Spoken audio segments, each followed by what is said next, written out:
Hello everyone, तो आज हम डिस्कस करने वाले हैं किसी भी एग्जाम को, अर्थात मान लीजिए कोई भी कॉम्पिटिटिव एग्जाम्स है उसकी अगर आपको तैयारी करनी है तो कम समय रहते हुए आप टॉप रैंक में अपना नाम कैसे ला सकते हो। तो इसके मुख्य तैयार रखना कुछ स्ट्रेटेजी होती है, उसके अकॉर्डिंग अगर आप लर्न करते हो, स्टडी करते हो तो आप एक टॉप रैंकर बन सकते हो। तो उन्हीं के बारे में यहाँ पर हम डिस्कस करने वाले हैं। इसके साथ साथ मैं अपनी जो लाइफ है उसके ओपिनियंस को भी आपके साथ शेयर करना चाहूँगा। तो चलो आज की वीडियो को स्टार्ट करते हैं, आज कुछ नया सीख लेते हैं।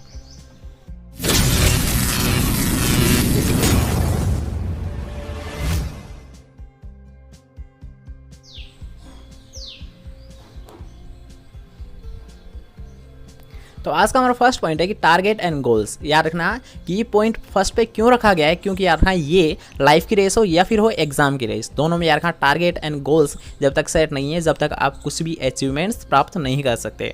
इसलिए याद रखना यहाँ पर हम बात करें एजुकेशन से रिलेटेड, तो सबसे पहले याद रखना कि टारगेट एंड गोल्स, तो आपको ये सबसे पहले सेट करना होगा कि आपको एक बनना क्या है। अर्थात याद रखना कि एग्जाम को केवल फाइट ही करना है या फिर मिडिल में रहना है या फिर आपको एक टॉप रैंकर बनना है। तो यार अगर आपको मिडिल रहना है, फाइट करना है, तो आपको कुछ नहीं है, यानी आप दिन में 4 से 5 घंटे भी पढ़ लिए तो भी फाइट हो जाएगी। ठीक है, हर एक कोई फाइट कर लेता है आजकल, लेकिन यहाँ पर हम बात करेंगे एक टॉप रैंकर आपको कैसे बना जा सकता है, आप एक टॉप रैंकर में कैसे अपना नाम साबित कर सकते हो। तो यार हाँ, सबसे पहले आपके टारगेट एंड गोल्स सेट होने चाहिए। ठीक है, ये हुआ हमारा आज का फर्स्ट पॉइंट क्लियर कि आपके टारगेट एंड गोल्स सेट होने चाहिए।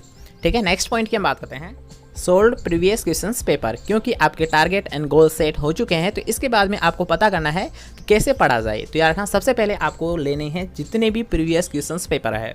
अर्थात मान लीजिए आप जेट की तैयारी कर रहे हैं तो जेट के जितने भी ओल्ड पेपर है उन सभी को सोल्व करिए। याद रखना कि जितने भी आपने अभी तक पढ़ाई की है, थोड़े दिन यानी 2 या 3 दिन आपको लगभग जितने भी जो प्रीवियस क्वेश्चंस पेपर है उनको सोल्व करने में लगानी है। याद रखना कि जितने भी क्वेश्चंस पेपर है उनको रट डालना है, आपको कैसे भी करके याद करने लाना है।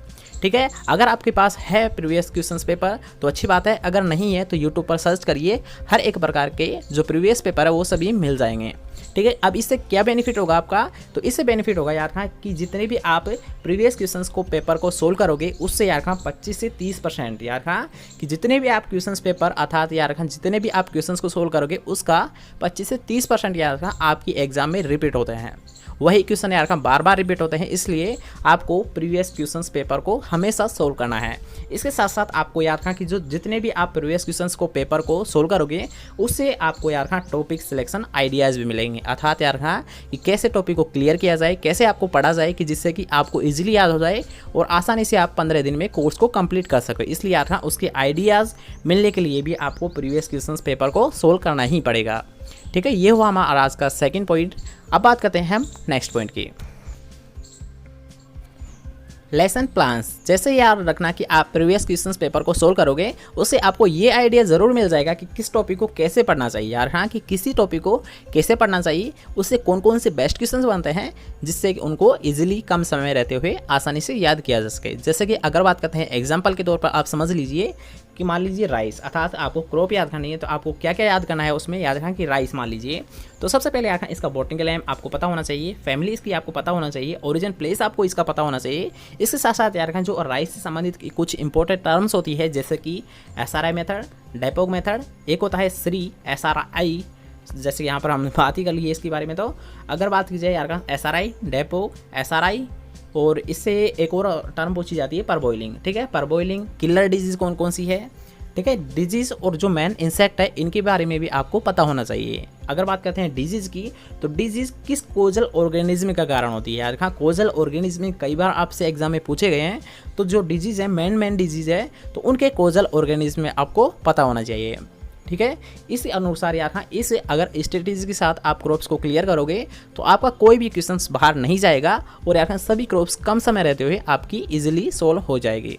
अब आप समझ ही गए होंगे कैसे आपको लेसन्स को क्लियर करना है कम समय रहते हुए। ठीक है, नेक्स्ट पॉइंट की हम बात करते हैं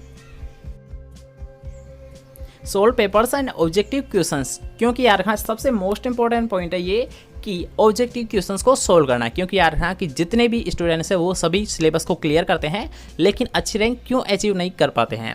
तो इसका मुख्य उद्देश्य यही है यार ना कि जो ऑब्जेक्टिव क्वेश्चंस के इसको वो सोल्व नहीं करते हैं बल्कि डायरेक्ट पढ़ लेते हैं और फिर डायरेक्ट एग्जाम में जाकर बैठ जाते हैं। इसका एग्जाम्पल मैं खुद ही हूँ यार ना कि मैंने ऑब्जेक्टिव ज़्यादा सोल्व नहीं किए थे बल्कि कुछ किए थे। इससे मेरे को क्या लॉस हुआ था तो याद रखना कि मेरे को 5 क्वेश्चन याद रखना कि 5 क्वेश्चन आते हुए भी एग्जाम में जब बैठा था तो उसमें रॉन्ग हो गए थे। इसलिए याद रखना कि जितने भी आप ऑब्जेक्टिव क्वेश्चंस को सोल्व करोगे इससे आपको ये कॉन्फिडेंस आ जाएगा कौन सा आपका राइट आंसर है, अर्थात आपको याद रखना जो ऑब्जेक्टिव है अर्थात ऑप्शंस को सिलेक्ट करने में कोई भी मिस्टेक नहीं होगी।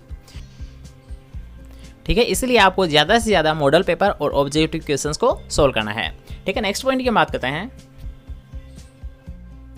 Revision and regular. यार जितनी भी आप स्टडी करते हो उसका एक मेन पार्ट अर्थात ये जड़ मान लीजिए कि अगर आपने जितने भी ओल्ड पेपर को सोल्व किया है, जितने भी आपने लेसन्स को क्लियर किया है, जितने भी आपने ओल्ड ऑब्जेक्टिव क्वेश्चंस को सोल्व किया है, अगर आपको रिवीजन और रेगुलर नहीं रहे हैं तो उसका कोई बेनिफिट नहीं है। इसलिए याद रखना कि आपको किसी भी कंडीशन पे याद रखना कि उनको रिवीजन भी करना है और एक रेगुलर रहना है। अब बात करते हैं कितना समय आपको पढ़ना चाहिए डेली। तो यार अगर आपको अच्छी रैंक अचीव करनी है तो आपको लगभग 8 से 10 घंटे पढ़ने ही पड़ेंगे। याद रखना किसी भी कंडीशन में आपको 8 से 10 घंटे पर डे पढ़ना ही पढ़ना पड़ेगा। ठीक है, तो आज के लिए बस नहीं। आई थिंक इस वीडियो से आपके हर एक क्वेश्चन क्लियर हो चुके होंगे, लेकिन फिर भी अगर आपके माइंड में कोई किसी प्रकार का कोई क्वेश्चन है तो आप कमेंट करिए। डायरेक्ट हमसे डिस्कस करना चाहते हैं तो WhatsApp group link, Instagram link, Telegram link description में आपको देखने को मिल जाएगी, वहाँ से आप डायरेक्ट हमें कॉन्टैक्ट कर सकते हो। इसके साथ साथ अगर आपको वीडियो पसंद आए तो आपको करना है वीडियो को एक लाइक, इस वीडियो को ज़्यादा से ज़्यादा करना है अपने दोस्तों के साथ वीडियो को शेयर, और चैनल को अभी तक सब्सक्राइब नहीं किया है तो चैनल को लीजिए सब्सक्राइब और पास के बेल आइकन को जरूर दबा देना, जिससे जब भी हमारी कोई नई वीडियो अपलोड की जाए तो वो सबसे पहले आपको प्राप्त हो।